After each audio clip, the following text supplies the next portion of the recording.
Hey, in this video we're learning how to do the Australian pull-up.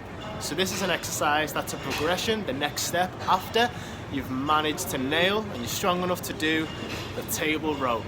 Okay, this is the next step towards full pull-ups.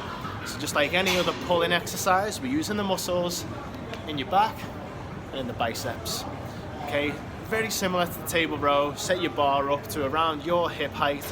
And all you're going to do is, instead of having your knees bent, as in the table row, your legs are out straight. Here's how it looks.